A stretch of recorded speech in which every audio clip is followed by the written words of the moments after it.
And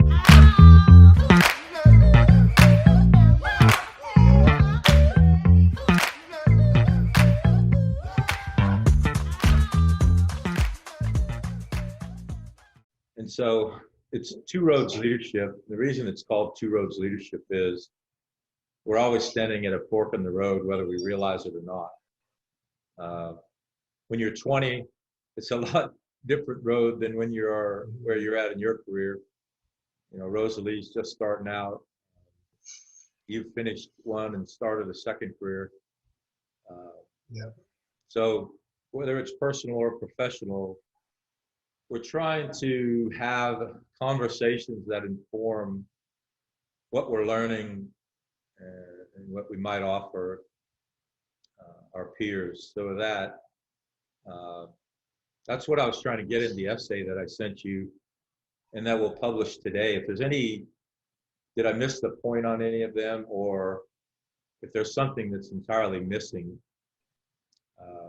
don't hesitate to jump in.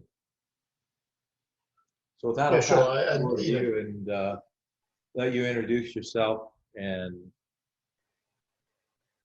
whatever comes to mind. Yeah, JR, you know me reasonably well, but for wider dissemination, I joined the army when I was an 18-year-old. My father was old-fashioned. I think that's the best way to term it nowadays. He didn't believe I needed an adult education, and he took me from my school and took me on a walking holiday to the Lake District. And after 2 weeks of walking, he took me to the recruiting office and said, "Son, it's time you signed up for a proper career." So I joined the army at 18. I was never went to university. And I joined, like you, JR, as a private soldier.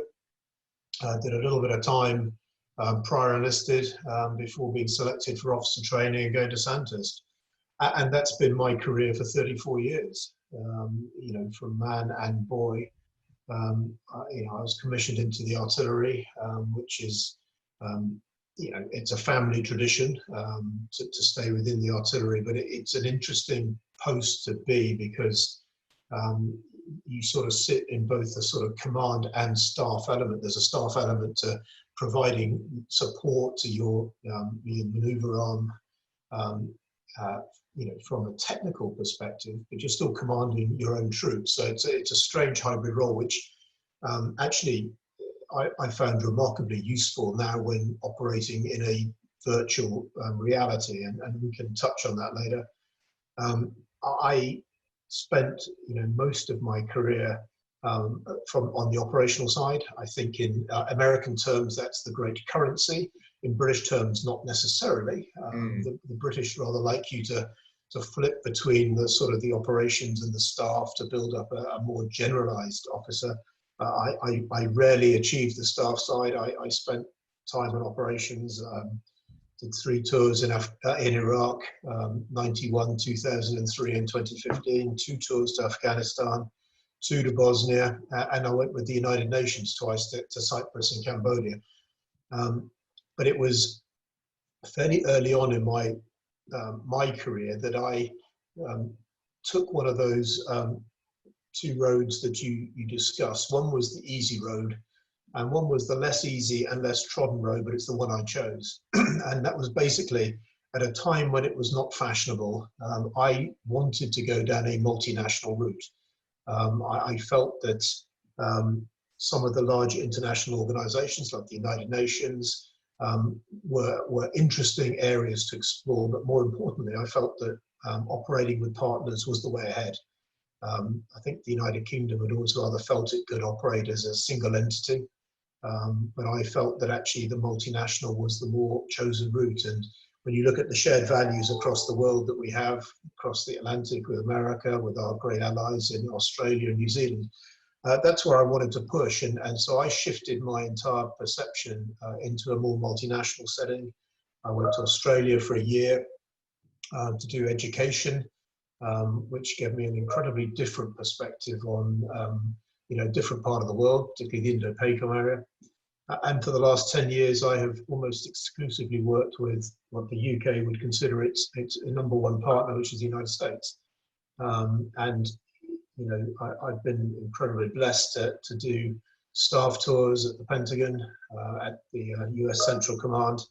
But probably the highlight of my life, and something that will never change, is as a Deputy Commanding General in the 82nd Airborne. Which, you know, has to rank up there as one of the greatest opportunities to lead soldiers from a different nationality, but with a very similar mindset and similar background, not just in a camp environment with the standard exercising and training, but to deploy with them to Iraq for 9 months as the deputy commander, and have the opportunity to see how soldiers operate firsthand under stress. So I've had a unique opportunity, you know, working with the British military, working latterly with the American military. And then, you know, when I retired in December, you know, looking for alternative careers, you know, the one thing I wanted to do was to continue to give back. I've always been in public service all my life. That's all I've ever wanted to do. And so when the opportunity came to admittedly switch tack to the Air Force and the United States Air Force, to me, it was too good an opportunity to miss. It allows me to maintain that link that I cherish, to give back to my adopted country, but also to do something that I genuinely enjoy doing. So that's where you find me today. Yeah, isn't that interesting? And we should probably talk about that a little bit, because I'm a Marine and you're a soldier, and our primary customer is the Air Force. And so, well, not for the company, but for the projects that we're working. And how did you navigate? Not only now are you civilian, but now you're a civilian working for the Air Force when you spent your entire life in the Army. I know I find myself every day thinking about the irony of that. So I'll let you jump in there. No, look, I mean, there's a wonderful irony about it.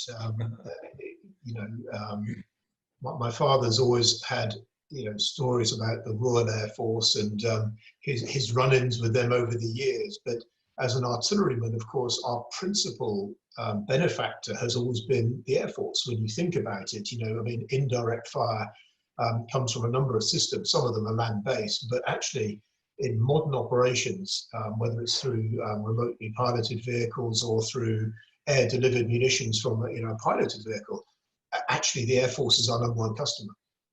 And in my latter years, as you get into higher formations and work, you know, in more complex battle space, actually most of my officers have been from the Air Force. So in some ways, it's not been entirely surprising then that, you know, that the Air Force, you know, I've ended up working with the Air Force. There are differences. In my entire life has been spent learning different acronyms. You know, you learn British acronyms, then you learn United Nations, then NATO, then American Army, and then suddenly you're now in another one with more acronyms. And I don't think my entire life will ever finish without learning more acronyms. And, you know, when you look at different sort of officers, you know, I just got used to understanding the US Army. I'm now dealing with another customer with different, you know, numerical codes and, you know, different indicators for their various departments. But you know what? It's the same culture. It's just in a slightly different uniform. It's the same culture, it's the same people, it's the same professional determination. So frankly, it's not that difficult. And one of the things I've enjoyed most is that people are remarkably sympathetic to me, you know, as you get up to speed, and they're more than willing to reach out and to help you. And that's not just our home team in Flatter, but that's actually our customer as well. You know, phone calls today from people just reaching out to have a chat, make sure we're on the same way. That's what it's all about. So talk to us a little bit about going from being a high-ranking officer in a very prestigious role out of the military and into the business world. Talk to us a little bit about that transition, some of your joys and some of your frustrations. Oh, you know, I mean, there's probably a million frustrations. I think genuinely for me, it was a sense of trepidation. When you've been payrolled by an organization for your whole life, where there's a sort of degree of certainty that at the end of each month, you're going to get a paycheck. And, there's a comfort that goes with, the military culture. And you don't get paid fabulously well, but equally you don't get paid particularly badly. It's quite a nice sense of, security. And so at the point where you decide that retirement is coming, it becomes something that sort of, it's nervous. It's a nervous tension. Compounded in my case by the fact that I decided to stay in America rather than return back to the United Kingdom. So there's a whole raft of immigration issues that go with it. There's also the complexity of finding a job, particularly where nationality and citizenship become key determinants. There are certain jobs that you just cannot do unless you are an American citizen, and that becomes part of the calculus. So I think from my perspective, I was nervous about the transition. People had asked me, what is it you want to do? And I found it very hard. I couldn't sort of say I want to go into business. I don't want to run my own business. I knew geographically where I wanted to be. And I knew deep down in my heart that I wanted to continue working, if I could, within an organization that kept me linked to the military.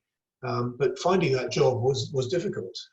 And, JR, I think, you know full well, I utilized my vast network of one person to help me out. And, General Votel was very kind to not only chat to me and listen to me, but also to put some recommendations in the right way. I never doubted my ability to be able to work. I just wondered what work would come that would eventually find me. So I think transition is nerve-wracking at the best of times. I did courses back in the United Kingdom which were useful to provide some pointers, but frankly not massively useful in terms of networking, because all of them are very much focused on the national base rather than an international base. So I think, yeah, I found it quite nerve-wracking. And certainly when you start to put in your sort of job applications, it's hard to know what to expect. And, as I look back on the period, of course, I was applying for jobs from a military optic rather than from a civilian optic. What is it the civil sector wants to hear from you? And how do you sell yourself in a civil perspective? Project management is a very finite and specialized skill that civilian personnel do a lot of background training to achieve. In the military, we do it, but maybe in a different way. And so how do you get yourself attractive to the market without sounding too military? And I think that's one of the challenges I had to overcome was, how do you make yourself more marketable to a civil audience? And that's a challenge. Mm-hmm. Yeah, I think your case is a classic study in relationship building, because you came recommended by someone that rarely ever recommends people and has such a strong reputation themselves, as their opinion is unimpeachable. But for people who don't know four-star generals of such strong reputation, I always tell people, if you're looking for a job, you're going to get it from a person. You're not going to get it from your resume in a stack of 100 other resumes. So put down your pen and pick up the phone and start calling people, and keep a log of who you call. I did this as I was transitioning. I didn't think I was going to be able to start Flatter right away. I thought I was going to have to lily pad through one of the bigs, or I didn't know the market at all, just like you, as I was transitioning, getting to know the labor market that hires retired military or former government civil servants.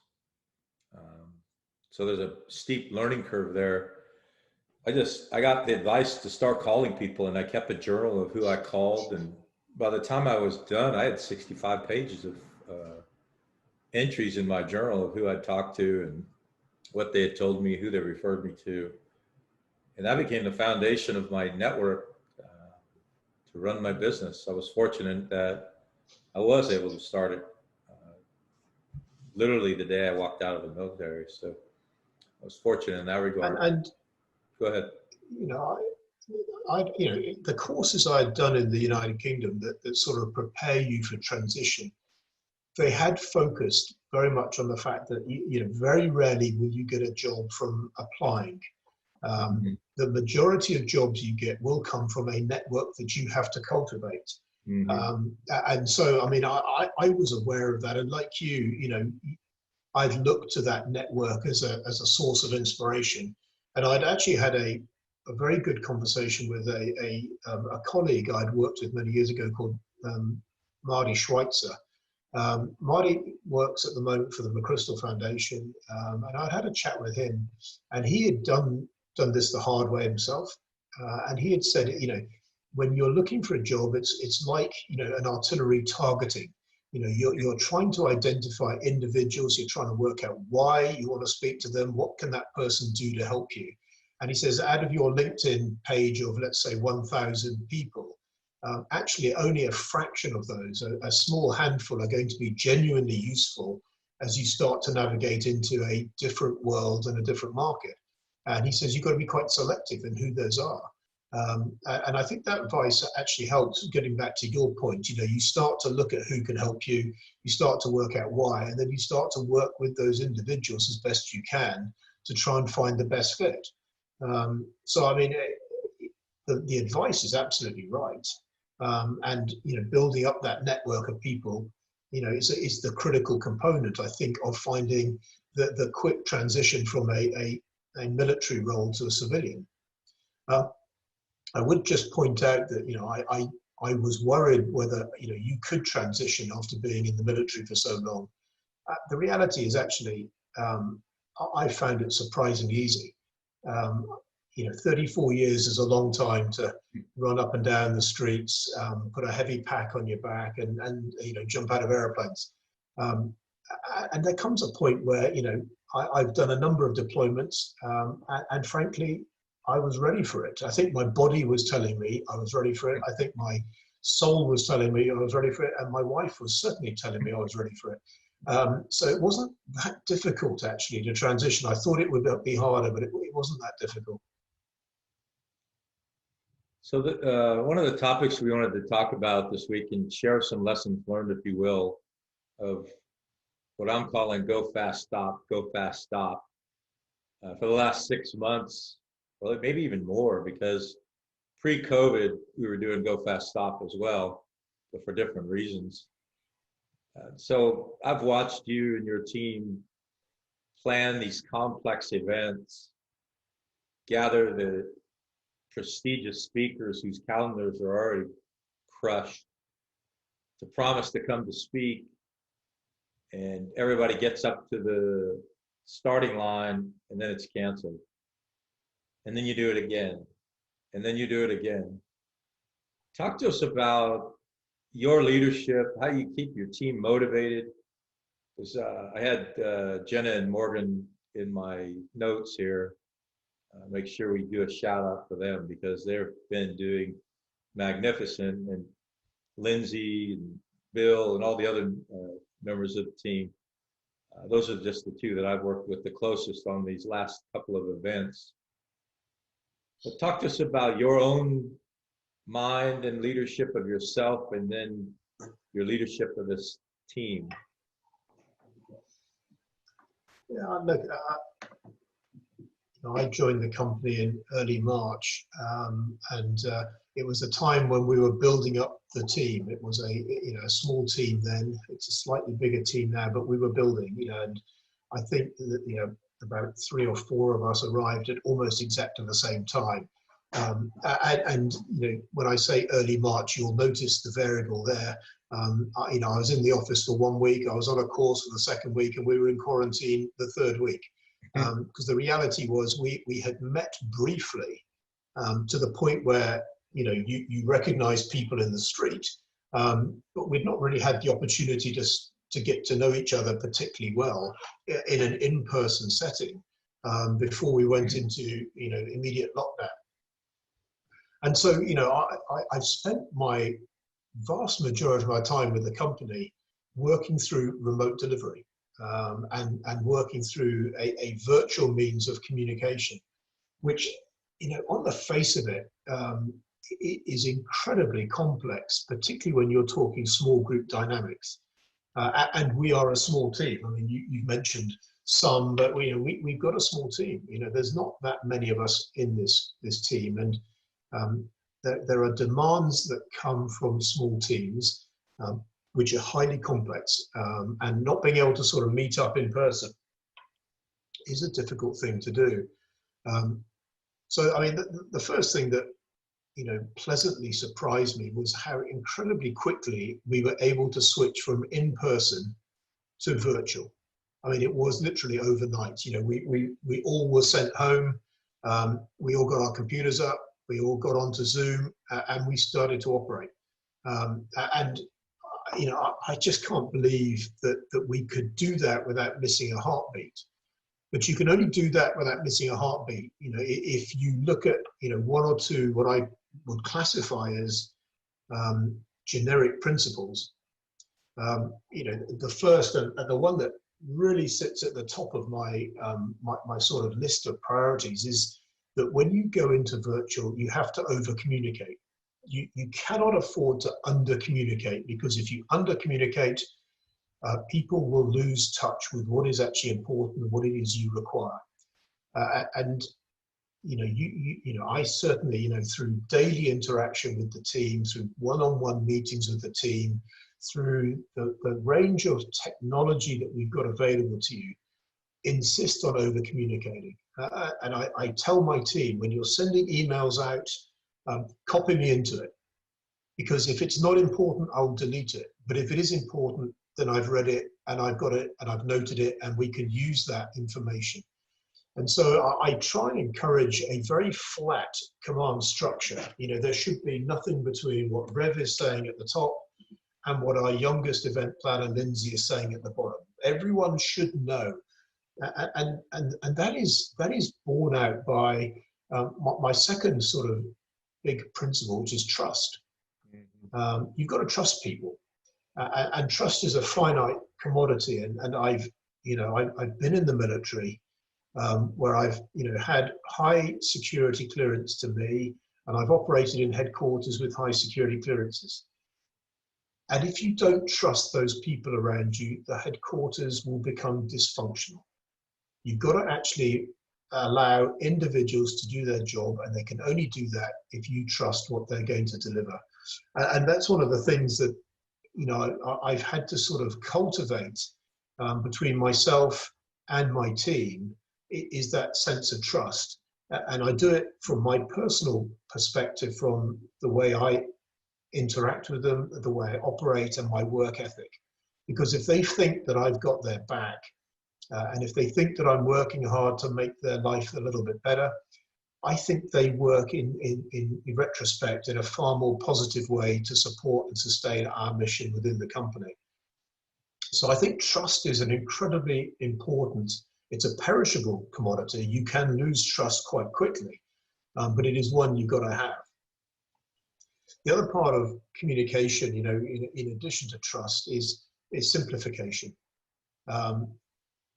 When you're in person and you're talking to people, you can deal with relatively complex matters, and you can hammer away at each other until the information is there. But when you're dealing with technology and you're dealing with Zoom, and I can only deal with one person at a time. It's not as if you can deal with multiple feeds. You can deal with one person at a time. The key to success is to simplify what you're doing to the point where individuals get it. If you make it over complex, then you're going to run into problems. And so a lot of this is all about preparing, planning, and executing. And you have to start a long way out. You have to keep chipping away at it. And you have to constantly have waypoints up to the point of delivery. And so simplification is critical. And that's what I work really hard on that with, Bill Butcher, my deputy, is to try and make sure that we make it as easy as we can for subordinates to work. The next principle I would put out that we've dealt with a lot is delegation. You have to be able to delegate, coming back to trust, and you've got to trust that when you delegate, people will do the job you need them to do. I have deep dive sessions with the team just to give them the waypoints and to keep making sure that we're going in the right direction.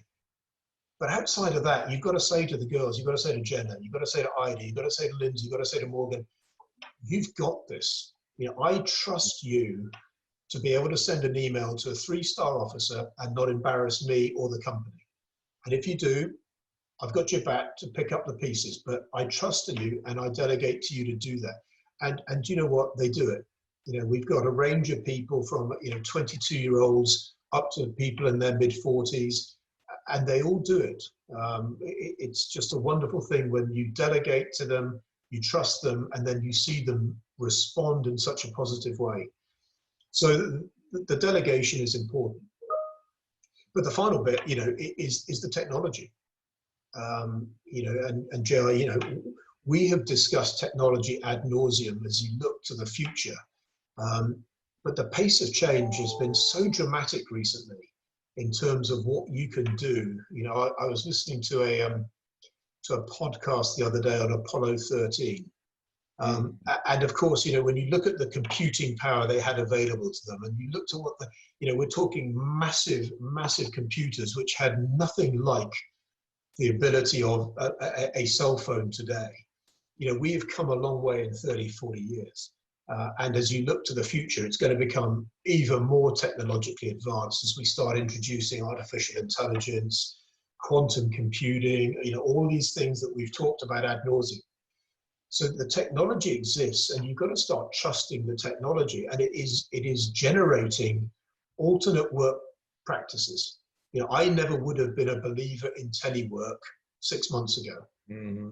But I'm sitting here now saying to you as my chief learning officer and as the chairman, do you know what?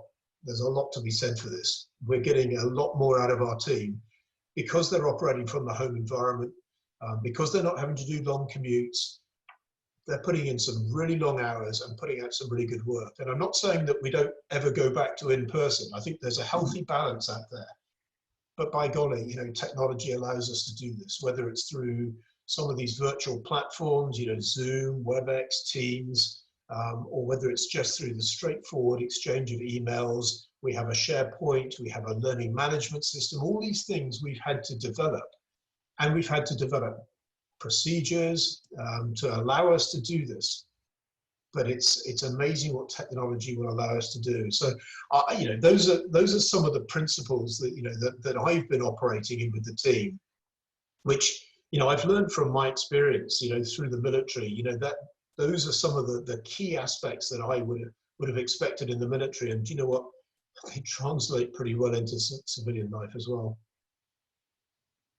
Yeah, you bring up a theme. Well, you bring up several themes. But the one that comes to mind is delegate before you have to. Of all the things we do as leaders, delegating requires the most courage in many ways, because you know what the task is, you know the level of excellence that you would do it, and you know that the person you're passing the task to isn't as experienced as you. And so there's a risk factor in there, but you do it nonetheless, because eventually you're not going to have the choice. You're going to have to delegate. Either time or other requirements are going to take you away. And so I always tell people, delegate before you have to. Demonstrate that courage when the risk is relatively low, rather than when it's high and suddenly that's the only choice you have. I tell a story. As a matter of fact, I was teaching last week a group of senior civilians, civil servants, and I told the story about going on an unexpected 51-day work stop and coming back, and my inbox was empty.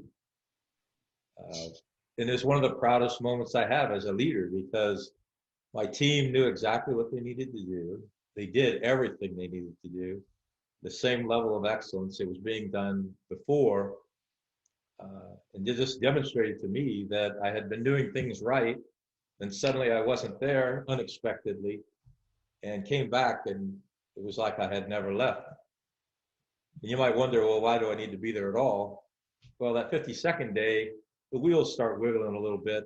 90 days, 180 days, the wheels might start falling off because they need that leadership that we provide.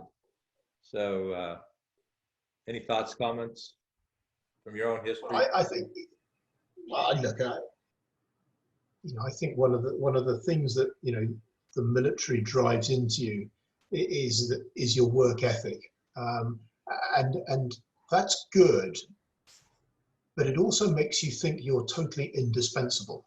And I've seen this too often with commanders who, as time progresses, become more and more tired, and they can't recognize they're becoming tired, and they can't recognize that their decision making becomes a little bit faulty because of that.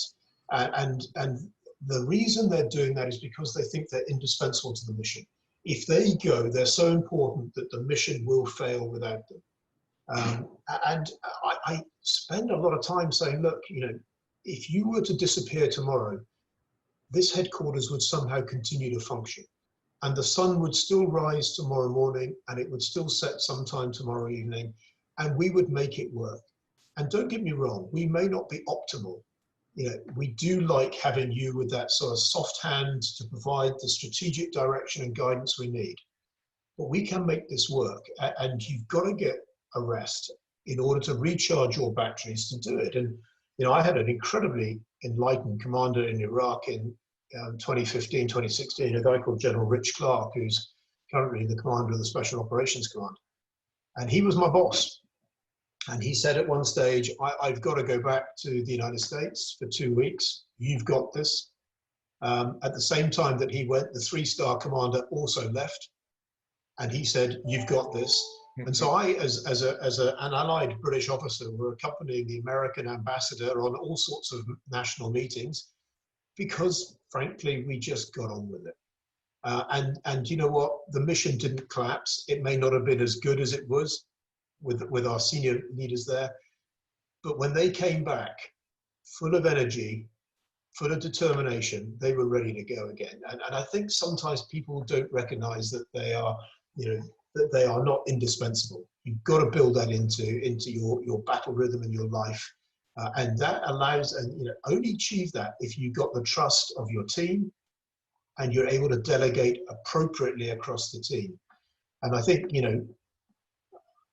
one of the books that I think had, quite a profound influence on me, particularly in transition, was by General Stanley McChrystal when he wrote his Team of Teams.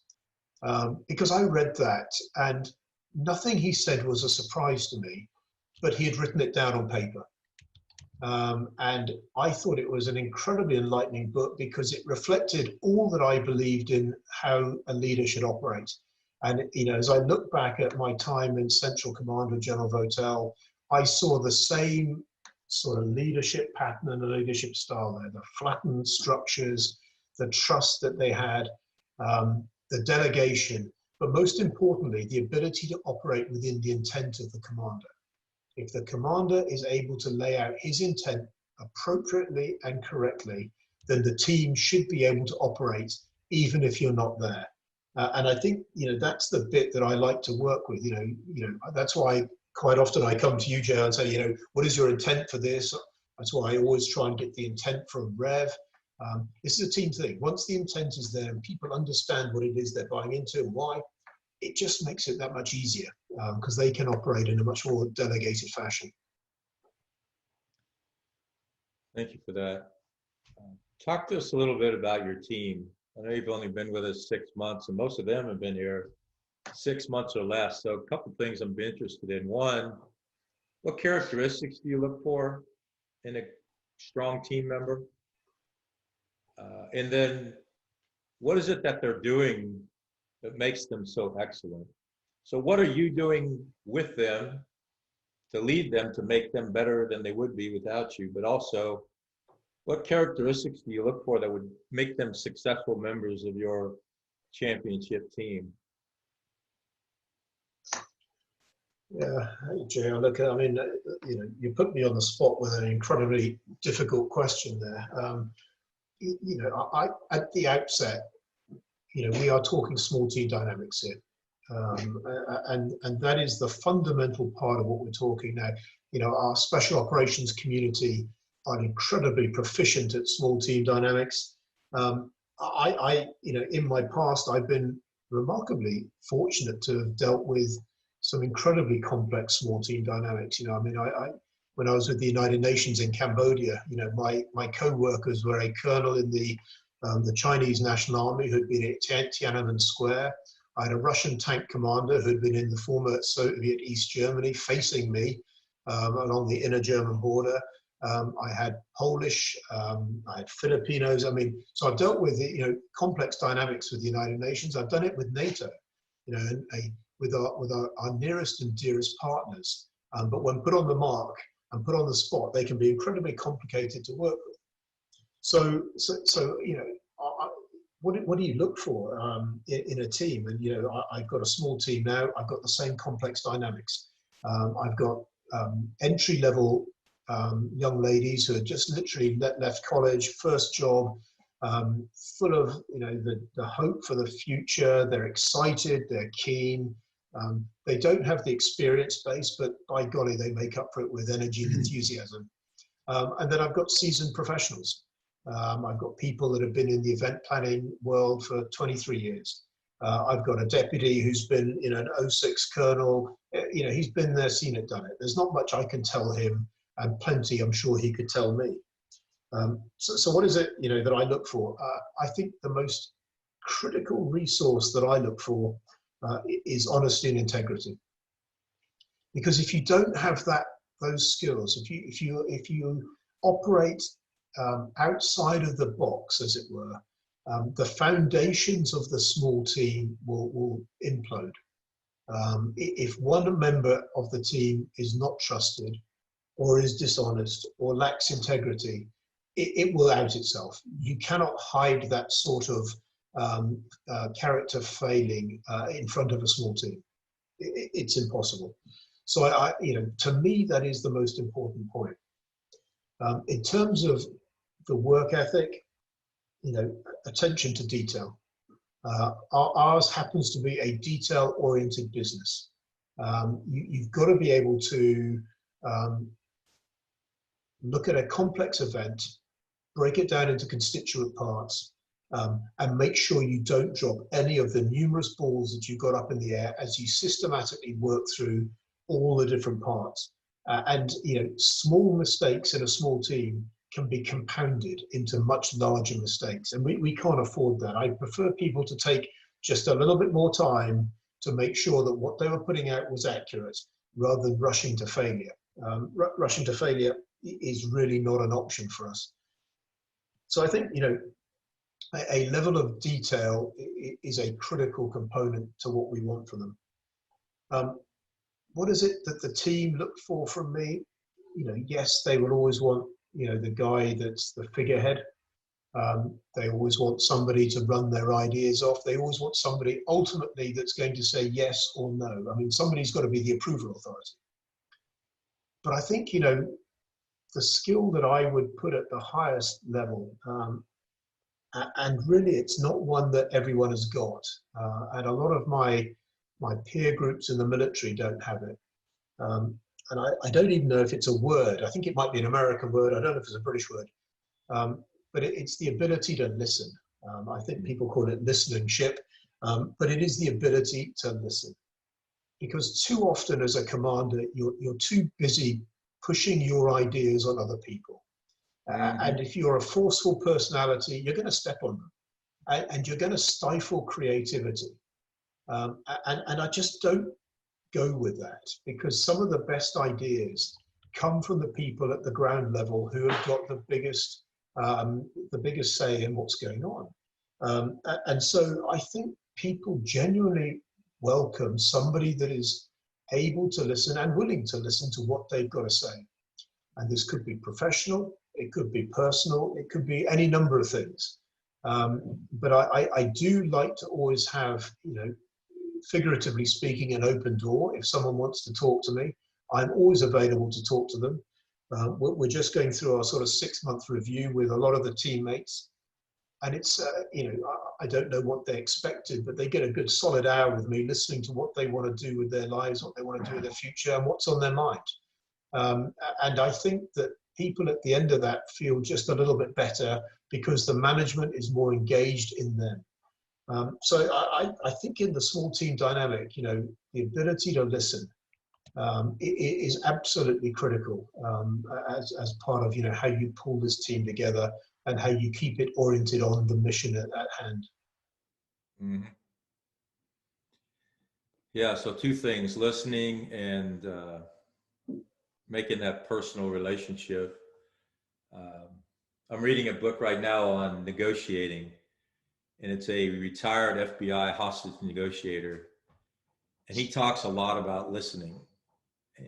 He doesn't call it, in academia, I'll put my professor hat on for a second, we call it active listening. So as a coach, we do a lot of coaching. That's what you do, is you listen. And I will tell you, it's intellectually exhausting to listen, because you were a leader for 34 years, and now you're a leader again, two very different worlds. But listening is one of the greatest skills you can have. But we're always, our human instinct and our commander instinct is, I've heard enough and here's the solution. And your mind immediately leaps to listening to respond rather than listening to understand. And to listen to understand and quite sincerely not preconceive the outcome, it's intellectually exhausting. I've done several dozen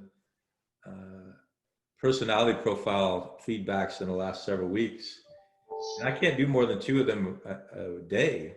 They're 90 minutes each. Majority of the time I'm listening, but you're listening so actively, trying to see what's not being said, what's being said between the lines, what's the real challenge here, which is rarely the first one presented. And then when you do respond, responding back with another active inquiry question, not a solution. And then the second part of that, okay, good, jump in, I'll come back. No, I was just going to say, as we sort of, look to the future, listening is an incredible part of small team dynamics. But the point you're also raising is an interesting one when it comes to decision making, because you want to listen to your team to help you build up a profile, to help you build up a base of information before you make a decision.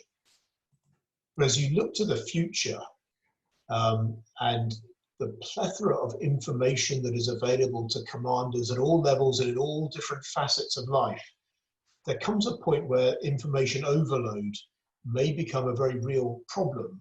And you're always there trying to get the perfect 100% solution rather than actually maybe going with the 90% solution. So, whilst I want to listen to my team and that you have to listen to the team, as you indicate, there also comes a cutoff point where you say, okay, in terms of the mission, we now have to make some decisions.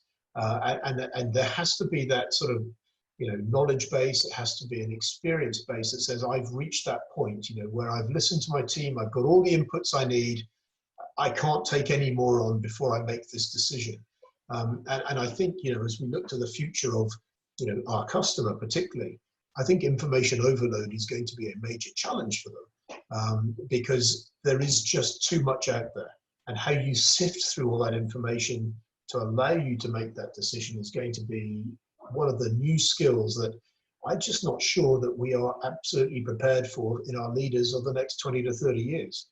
Our young cadets who are at the Air Academy now are our senior leaders in 30 years, and the world will be fundamentally different then.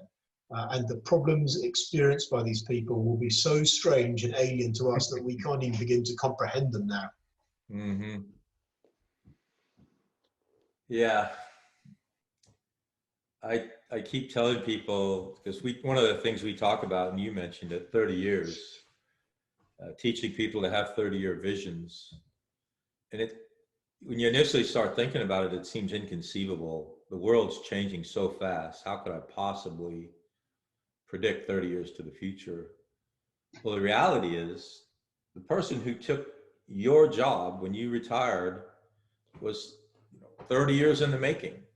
And so the person who's going to take the Chief of Staff of the Air Force, the Commandant of the Marine Corps, Chief of Naval Operations job is just now coming into service. And so what are we doing to prepare them? And so you and I are in education and training. What are we doing today in your catalog? Your catalog is 67 courses. I think going to grow to 68 rather soon. What's in there that's developing those leaders to take charge in that new era? Part of what gives me peace is leadership is leadership. It won't matter 30 years from now what tools they have, what enabling technologies they have. They're still going to want to be well led, and we're still going to need good leaders. I think the principles of leadership, they stand the test of time. If you were to go back and look at historical characters, there are some facets of their character that are still, prevalent today. I mean, that is not going to change. But the world we operate in is, and you mentioned, what we're doing to train in our portfolio. Nothing stands still.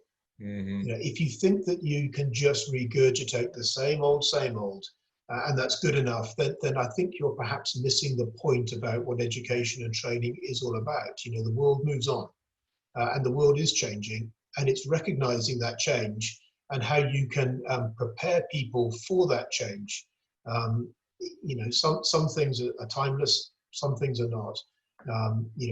We have taken a long, hard look at the future. The portfolio tended to be, I think, somewhat reactionary and somewhat shrouded in the here and now. And that's okay. That's really important. That is absolutely what our customer requires. But if it's to be genuinely useful across the continuum of learning and across the .mil-PF, we've got to start looking to the future a bit.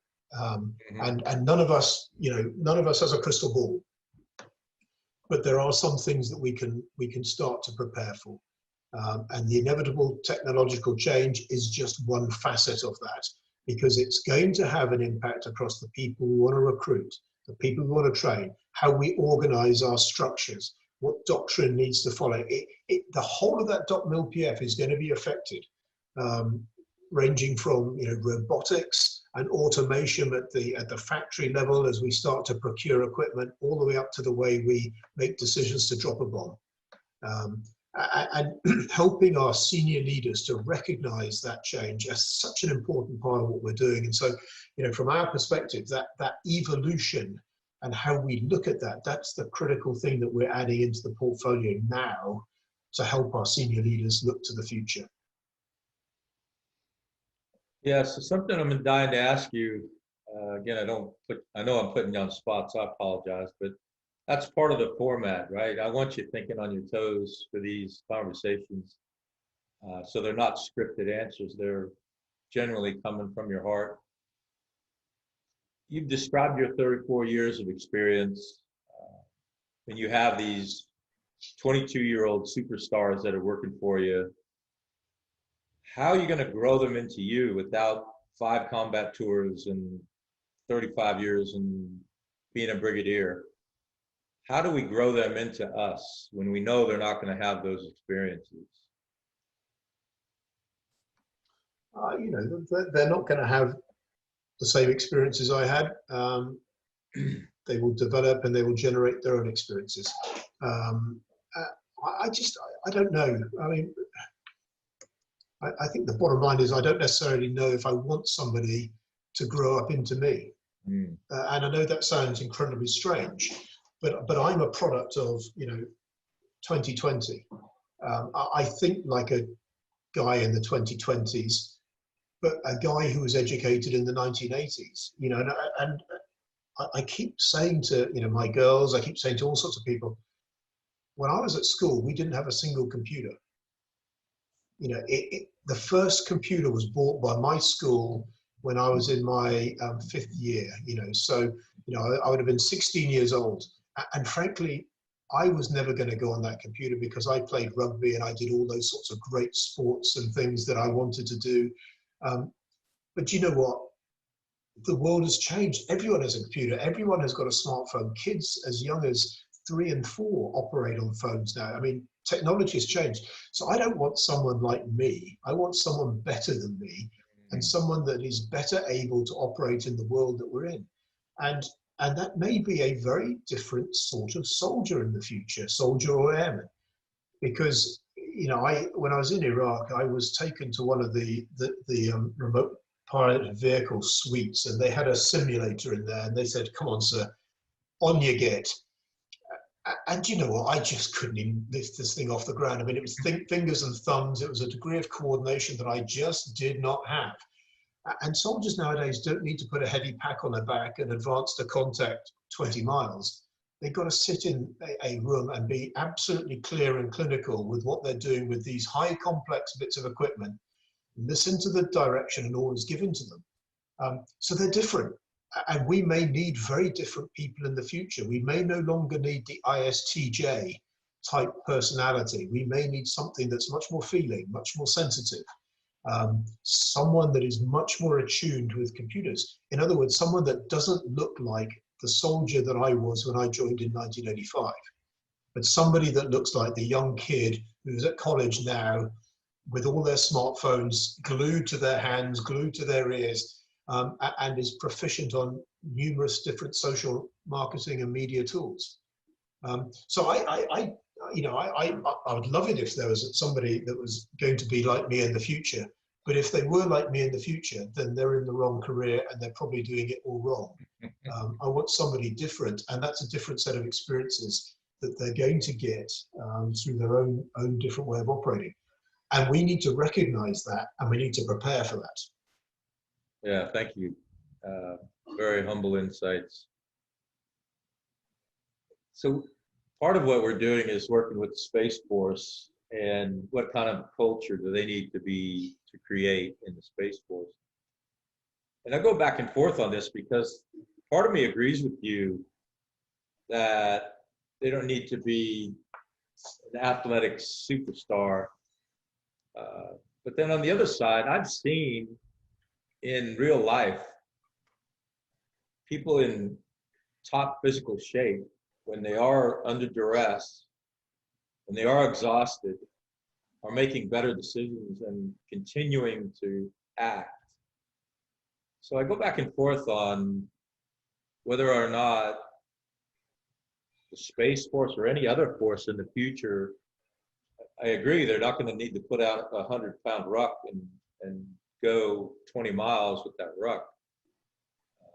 But they still need mental and physical toughness. So how are we going to balance that in this labor market? And as we get deeper and deeper into the 21st century. What are your thoughts there? I don't know. I mean, culture is, a culture is a difficult thing to put your hands around, and what does it mean? For some people, it's your values, maybe it's the way you operate, maybe it's the expectations about you. There's a number of different facets about culture which make it difficult. When I was at the 82nd, I was asked by General Eric Kurilla to write the campaign plan for the 82nd. And I came up with sort of 3 strands. One was the operational strand. One was the sort of the training strand. And the third one was interesting because it was all about culture. We had an entire strand linked to culture. what does it mean to be in the 82nd? What does it mean to be an airborne soldier? And there was all the sort of, well, we just got to look back to the paratroopers of the Second World War and it's all there. It's more than that, and this was the big thing I was trying to push is this is about how you recruit the right people, how you nurture them through their time in the military, how you bring the families on board, and how you deal with them when they leave the service, the transition to being a veteran and keeping the veterans engaged and involved. In other words, I classify this cradle to grave. This is how you've got to nurture it from the inception through to the culmination. The Space Force, it's got to decide what it wants to be and how it's going to operate to achieve that culture, from the cradle to the grave, from what is it you want to recruit to what is it you want to put out at the far end. They're professional. They're dealing with they're dealing with a domain that is relatively new. It's been around forever, but it's relatively new in terms of our psyche. And it's an incredibly exciting one. But you're right, these are not guys that are going to be putting heavy packs on their backs. These are guys and girls that are expected to make complex decisions in complex environments. So there has to be a degree of mental resilience that goes with the sort of people that they're going to recruit and they're going to train.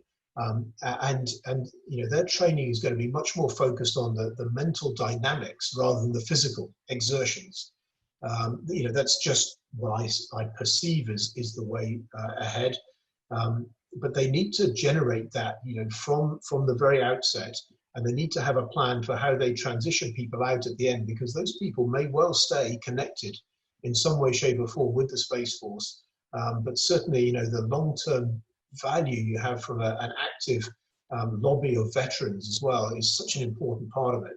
So yeah, it's hard to say, but mental resilience, I suspect, is going to be much more the determinant for this particular force than the sort of robustness that you might have expected from the Marine Corps or from me in the Army. Yeah, I know we're running out of time, but I wanted to just talk about one more thing before we move on. And that is, in this very small force, 16,000 people, I think is what they're projecting, which will likely have a very different mission and a very different culture, but yet it's going to need joint and combined experience. And so you saw the challenges of going combined, coming from the British Army, working with the American Army. And you were able to do that because you were a brigadier in every sense of the word, and were prepared to take those chairs and do those jobs. As you said, the 3-star left, your 2-star left, and you were the guy. So one of the things I really think hard about is we need to create a culture for the Space Force that allows that kind of cross-decking.